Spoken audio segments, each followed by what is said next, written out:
ಉದ್ದಿನ ಬೇಳೆ 1 ಅವರಿಂದ ನೆನೆ ಹಾಕಿರೋದು. ಇವಾಗ ರುಬ್ಬಿದ್ ರೆಡಿಯಾಗಿದೆ. ಇದಕ್ಕೆ ಸ್ವಲ್ಪ ಉಪ್ಪು ಹಾಕಿ ಒಳ್ಳೆ ಉದ್ದಿನ ವಡೆ ರೆಡಿ ಮಾಡಬೇಕು. ಎಣ್ಣೆ ಕಾಯಕ್ಕೆ ಹಾಕ್ತಾ ಇದ್ದೀವಿ.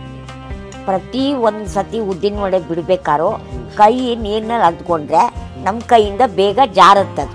ಇವಾಗ ಈ ಥರ ಮಾಡಿಕೊಂಡ್ರೆ ಹೆಬ್ಬೆಟ್ ಮಧ್ಯ ಒತ್ತಿದ್ರೆ ತೂತಾಗತ್ತೆ. ಇದನ್ನು ಎಣ್ಣೆ ಒಳಗೆ ಬಿಡೋದು.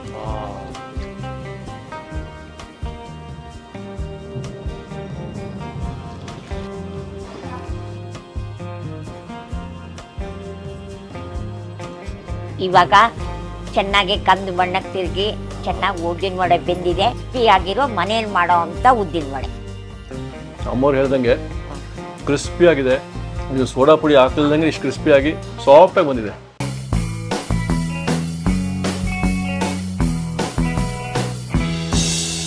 ನಮಸ್ಕಾರ ವೀಕ್ಷಕ ಬಂಧುಗಳೇ. ಮಳೆ ಮೋಡ ಬೇಸಿಗೆಯಲ್ಲಿ ಆಹಾ ಎಂಥ ಒಂದು ಒಳ್ಳೆ ಫೀಲಿಂಗು. ಮೇ ತಿಂಗಳು ಯಾವಾಗ ಶುರುವಾಯಿತು ಅವತ್ತಿಂದ ರಣ ಬಿಸಿಲು. ಸೊ ಇಂಥ ಒಂದು ಸಮಯದಲ್ಲಿ ಇವತ್ತು ಮೋಡ ಕವಿದ ವಾತಾವರಣ. ಹಾಗಾದರೆ ಒಳ್ಳೆ ವಡೆ, ಉದ್ದಿನ ವಡೆ, ಅದು ಅಹಲ್ಯಾಬಾಯಿ ಅವ್ರದ್ದು ಕರೆದಿದ್ದಾರೆ, ಬಂದಿದ್ದೀವಿ. ಉದ್ದಿನ ವಡೆ ಅವರ ಶೈಲಿಯಲ್ಲಿ ಸ್ಪೆಷಲಾಗಿ ಮಾಡಿ ತೋರಿಸ್ತೀನಿ ಬನ್ನಿ ಅಂತ ಹೇಳಿದ್ದಾರೆ. ಬನ್ನಿ ನೋಡೋಣ. ಅಮ್ಮ ಮಳೆ ಬರ್ತಾ ಇದೆ, ಇಂಥ ವಾತಾವರಣದಲ್ಲಿ ನಿಮ್ಮ ಕೈ ರುಚಿ ಉದ್ದಿನ ವಡೆ ಬಿಸಿ ಬಿಸಿಯಾಗಿ ಗರ್ಗರಿಯಾಗಿರೋ ಉದ್ದಿನ ವಡೆ ಮಾಡಿ ತೋರಿಸ್ಬೇಕು ಅಂತ ಎಲ್ಲ ರೆಡಿ ಮಾಡ್ಕೊಂಡಿದ್ದೀವಿ. ಓಕೆ ಓಕೆ ಓಕೆ ಎಲ್ಲ ಇಟ್ಕೊಂಡ್ಬಿಟ್ಟಿದ್ದೀರಾ? ಎಲ್ಲ ರೆಡಿ ಆಗಿದೆ. ಎಷ್ಟು ಅಳ್ತೇವೆ? 1 ಪಾವ್ ಉದ್ದಿನ ಬೇಳೆ, 4 ಕಾಳು ಮೆಣಸು, ಆಮೇಲೆ 4 ಮೆಣಸಿನ್ಕಾಯಿ. ನಾವು ಯಾವಾಗಲೂ ಉಪಯೋಗಿಸೋ ಸನ್ ಗೋಲ್ಡ್ ಎಣ್ಣೆ. ಸನ್ ಗೋಲ್ಡ್ ಎಣ್ಣೆ. ಸನ್ ಗೋಲ್ಡ್ ಎಣ್ಣೆ. Okay okay. ಮೊದಲನೇದಾಗಿ ಉದ್ದಿನ ಬೇಳೆ ನೀರಿನಲ್ಲಿ ನೆನೆ ಹಾಕೊಂಡು 1 ಅವರ್ ನೆನಿಬೇಕಿದ್ದು. 1 ಅವರ್ ಇದು. ಆಮೇಲೆ ಉದ್ದಿನ ಬೇಳೆ ರುಬ್ಕೋಬೇಕು. ನೆನೆ ಇಡೋಣ, ಆಮೇಲೆ ರುಬ್ಕೊಳ್ಳೋಣ.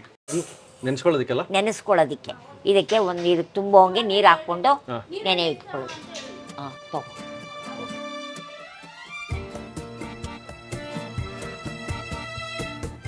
ಉದ್ದಿನ ಬೇಳೆ 1 ಅವರಿಂದ ನೆನೆ ಹಾಕಿರೋದು.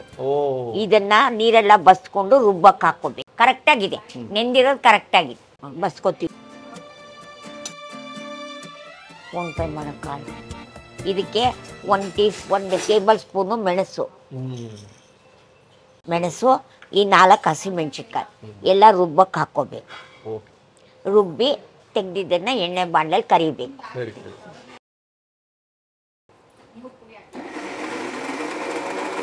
ಇವಾಗ ರುಬ್ಬಿದ್ ರೆಡಿಯಾಗಿದೆ. ಇದಕ್ಕೆ ಸ್ವಲ್ಪ ಉಪ್ಪು ಹಾಕಿ ಒಳ್ಳೆ ಉದ್ದಿನ ವಡೆ ರೆಡಿ ಮಾಡಬೇಕು. ಎಣ್ಣೆ ಕಾಯಕ್ಕೆ ಹಾಕ್ತಾ ಇದ್ದೀವಿ. ಸ್ವಲ್ಪ ನೀರಾಗಿದ್ದರೆ ಗರಂ ಚೆನ್ನಾಗಿ ಬರುತ್ತೆ. ಗಟ್ಟಿ ಆದರೆ ಚೆನ್ನಾಗಿ ಬರಲ್ಲ.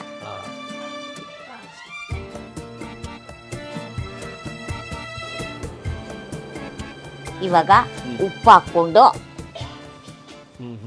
ಎಣ್ಣೆ ಒಳಗೆ ಬಿಡೋದು. ಎಣ್ಣೆ ಇವಾಗ ಕಾದಿದೆ ಚೆನ್ನಾಗಿ.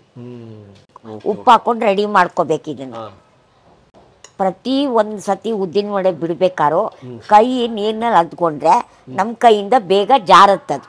ಆವಾಗ ಅಂಟ್ಕೊಂಡು ನಮಗೆ ಮಾಡೋಕ್ಕೆ ಬೇಜಾರಾಗುತ್ತೆ.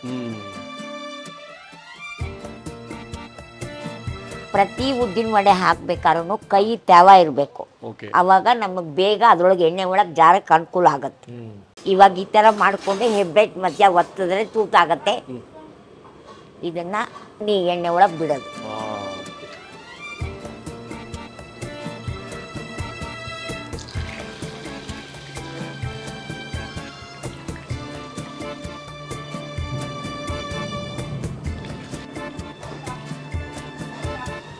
ಇದು ಮನೇಲಿ ಮಾಡಿಕೊಂಡು ತಿನ್ನೋದಕ್ಕೆ ಸೋಡಾ ಗಿಡ ಏನೋ ಹಾಕಿರಲ್ಲ. ಯಾರು ಬೇಕಾದ್ರೆ ಮನೇಲಿ ಹುಡುಗರು ಎಲ್ಲರೂ ತಿನ್ಬೋದು. ಗೋಲ್ಡನ್ ಬ್ರೌನ್ ಬರಬೇಕು.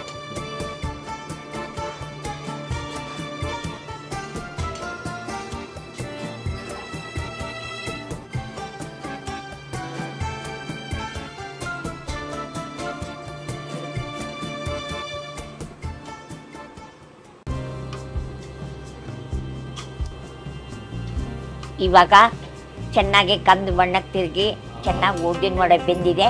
ಇದನ್ನು ತೆಗೆದು ತೂತಿದ್ರೊಳಗೆ ಹಾಕ್ಕೊಂಡ್ರೆ ತುಂಬ ಚೆನ್ನಾಗಿರುತ್ತೆ.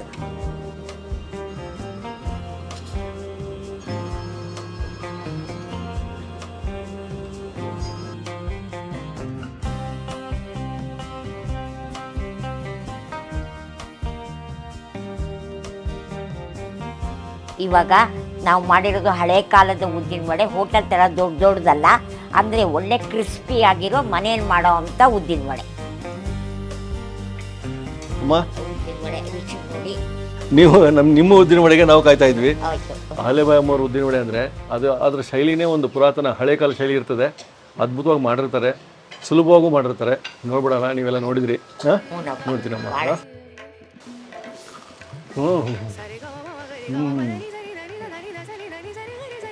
ಅಮ್ಮವ್ರು ಹೇಳ್ದಂಗೆ ಕ್ರಿಸ್ಪಿಯಾಗಿದೆ. ನೀವು ಸೋಡಾ ಪುಡಿ ಹಾಕಿಲ್ದಂಗೆ ಇಷ್ಟು ಕ್ರಿಸ್ಪಿಯಾಗಿ ಸಾಫ್ಟಾಗಿ ಬಂದಿದೆ. ನೀವು ಇದನ್ನು ಟೇಸ್ಟ್ ಮಾಡ್ಬೇಕಂದ್ರೆ ಆರ್ಡರ್ ಮಾಡಿ, ನಂಬರ್ ಡಿಸ್ಪ್ಲೇ ಮಾಡ್ತಿರ್ತೀನಿ, ಮನೆ ಮಾಡ್ಕೊಂಡು ಹೇಳಿ. ಅದ್ಭುತವಾದ ಒಂದು ವಡೆ ಇದು, ಉದ್ದಿನ ವಡೆ. ಇಂಥ ಉದ್ದಿನ ವಡೆ ನೀವು ಮನೆ ಮಾಡ್ಕೋಬೇಕು. ಅಮ್ಮ ಧನ್ಯವಾದ, ಉದ್ದಿನ ವಡೆ ತೋರಿಸ್ಬಿಟ್ರಿ. ಅದಕ್ಕಾಗಿ ನಾನು ಚಟ್ನಿ ಹಾಕ್ಕೊಳ್ಳೋದನ್ನ ಹಾಗೆ ಟೇಸ್ಟ್ ಮಾಡಿದೆ, ಏನು ಡೈರೆಕ್ಟ್ ಆಗೋದು ಬೇಡ ಅಂತ. ಸೊ ಇಂಥದ್ದು ಇನ್ನೂ ರೆಸಿಪಿ ಬರ್ತಾ ಇರ್ತದೆ, ನೋಡ್ತಾ ಇರಿ. ಲೈಕ್ ಮಾಡಿ, ಶೇರ್ ಮಾಡಿ, ಸಬ್ಸ್ಕ್ರೈಬ್ ಮಾಡೋದು ಮರಿಬೇಡಿ. ಮುಂದಿನ ಸಂಚಿಕೆಯಲ್ಲಿ ಮತ್ತೆ ಸಿಗೋಣ. ನಮಸ್ಕಾರ. ನಮಸ್ಕಾರಮ್ಮ. ನಮಸ್ಕಾರ.